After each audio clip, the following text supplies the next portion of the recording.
সেই মিডিয়াগুলো এখনো কিন্তু তাদের ক্ষমতা নিয়ে টিকে আছে। কাজে তাদের বিরুদ্ধে যদি আমরা লড়াই করতে না পারি, এই বিপ্লব আপনি এগিয়ে নিয়ে যেতে পারবেন না। কারণ একটা দেশের মিডিয়া সেই জাতির দর্পণ।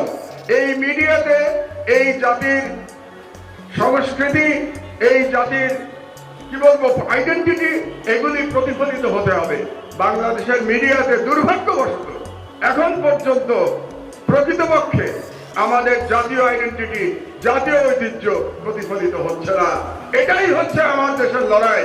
আমার দেশের লড়াই হচ্ছে এই বিজাতীয় সংস্কৃতির বিরুদ্ধে বাংলাদেশের বাঙালি মুসলমানের আইডেন্টিটি এবং সংস্কৃতিকে এস্টাবলিশ করা। এটাই আমার দেশের সাংস্কৃতিক লড়াই।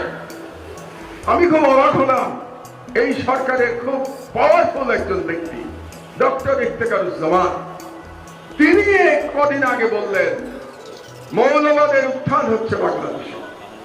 পাওয়ারফুল ব্যক্তি এই জন্য বলছি, তাকে একটা কমিশনের প্রধান করা হয়েছে। তার মানে যিনি কমিশনের, আমি সরকারে ছিলাম, খুব ছোট দায়িত্ব ছিলাম নাই, এমন কোনো বড় দায়িত্ব ছিলাম না, কিন্তু সরকারে ছিলাম। কিন্তু আপনি যখন সরকারে থাকবেন, সরকারের অংশ হবেন, আপনার প্রতিটি কথা সরকারের কথা, এটা মনে রাখতে। আমি ব্যক্তি মাহমুদুর রহমান এখন যেটা বলতে পারবো, আমি কোন দলীয় সরকারের অধীনে গেলে আমি বলতে পারবো না, কারণ আমার কথা তখন সরকারের কথা।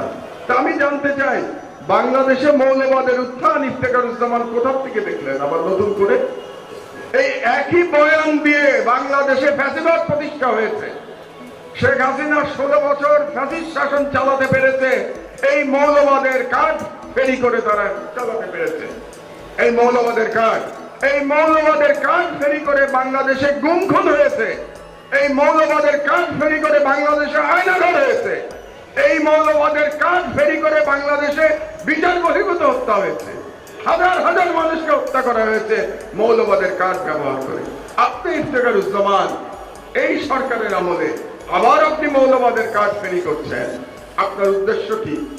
আবার নতুন করে নতুন কোন আদলে ভারতীয় সাম্রাজ্যবাদকে বাংলাদেশে প্রতিষ্ঠা করা, এটা আপনার উদ্দেশ্য। আপনি সাম্প্রদায়িকতার বিরুদ্ধে বলেন, আমরা আপনার সঙ্গে আছি। মৌলবাদ শব্দ ব্যবহার করবেন না। মৌলবাদ শব্দ ইজ এ ন্যারেটিভ। এটা হচ্ছে ওয়ার এগেইনস্ট টেরর। বুশের যে ওয়ার এগেইনস্ট টেরর এবং ইন্ডিয়ার হিন্দুত্ববাদের ন্যারেটিভ হচ্ছে মুসলমানদের মৌলবাদী বলা, এটা তাদের ন্যারেটিভ। আপনি সাম্প্রদায়িকতার বিরুদ্ধে বলেন, আমরা আপনার সঙ্গে আছি, কিন্তু মৌলবাদ শব্দ বলবেন না। আমরাও সাম্প্রদায়িকতার বিরুদ্ধে।